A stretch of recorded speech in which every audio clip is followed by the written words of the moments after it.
It happened when I was a child. One summer, I stayed at my grandparents' house in the countryside. It was a quiet village, surrounded by rice fields.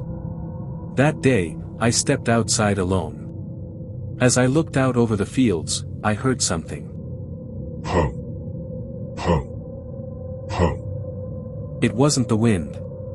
It wasn't any sound I could recognize. Then I saw her.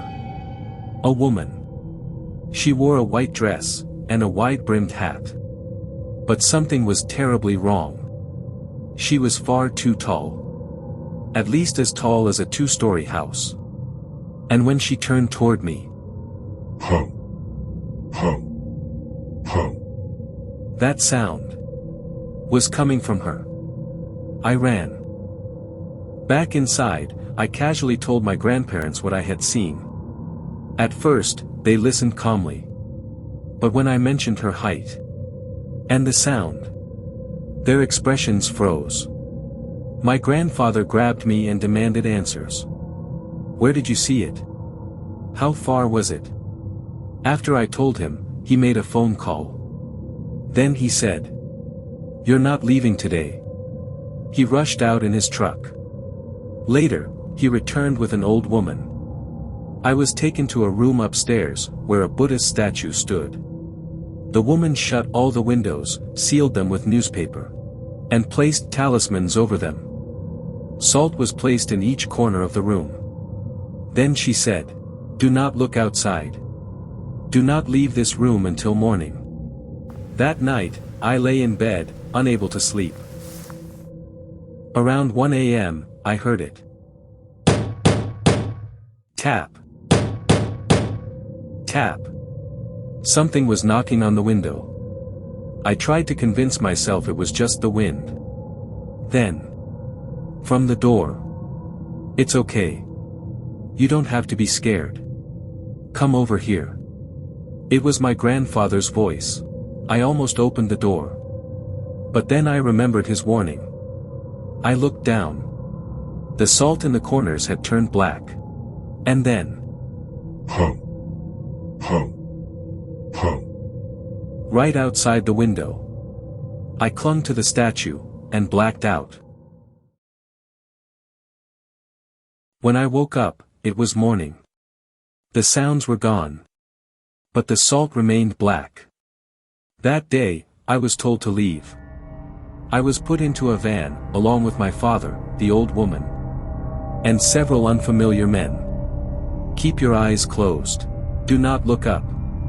We moved in a convoy. My grandfather in front, our van in the middle, another car behind.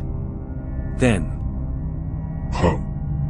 Hum. Hum. It returned. Something struck the window. I looked. She was there. Running alongside the van. Peering inside. The men began chanting. Eventually, the sound stopped. Later, my grandfather explained. The men were all relatives. They gathered to draw its attention away from me. When my father was young, a friend of his had been taken. Others fled the village. If it came to it, he and my father were ready to sacrifice themselves. The village was surrounded by statues. It could not leave. "Never come back here," he said. Even after that, he kept warning me. Never return. When he died, I was not allowed to attend.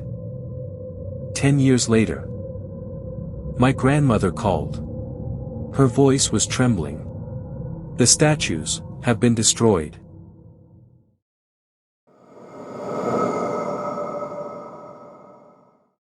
This story is not simply a work of fiction. It originated from a post on 2 and spread widely across the internet in the early 2000s. At the time, the internet was far less common than it is today. And yet, this story spread almost like word of mouth, lingering in people's memories. But there is something else. Something unusual about this story. It is not just feared. It is admired. Many people are drawn not only to the horror, but to the story itself, and to the entity at its center. Hasshaku-sama, despite being terrifying, has a strangely memorable and distinct presence. As a result, countless pieces of fan art have appeared online, and the entity is sometimes treated almost like a character. Normally, horror is something to be avoided. And yet, in this case, people become attached not just to the story, but to the being itself. This is highly unusual. Why does this story leave such a strong impression? One reason lies in its unsettling presence. A woman in a white dress, wearing a wide-brimmed hat. But her height far exceeds anything human. And then, the sound. Puh. Puh. Puh. A simple, meaningless noise. While many horror stories rely on explanations, this entity offers almost none. And because of that, it becomes impossible to understand. And therefore, deeply disturbing. Another reason is how naturally this story fits into the tradition of Japanese folklore. Across Japan, there have long been tales of beings tied to specific places. For example, the mountain dwelling, or the river creature, said to drag people into the water. And beyond these, there are also unnamed presences. Never worshipped, never fully understood, yet bound to the land. Such entities cannot leave their domain. They interact only with those who cross into their space. Hasshaku-sama is no different. It appears in a specific place, and fixates on those who have seen it. In that sense, it closely resembles the land-bound entities of older traditions. And yet, there is one crucial difference. This story exists in a modern form. The setting is an ordinary rural home. The elements, grandparents, trucks, telephones, are entirely mundane. There are no elaborate rituals, no detailed folklore. And still, something is there. In that sense, this story can be seen as an ancient type of presence, re-emerging through a modern medium. The internet. A kind of modern folklore. And perhaps most unsettling of all, the story does not truly end. It concludes with the possibility that what was once sealed has been released again. Which means, this is not just a story of the past, but something that could still be continuing. And that is why people remember it. Why it lingers. And why, sometimes, people think they hear it. Puh.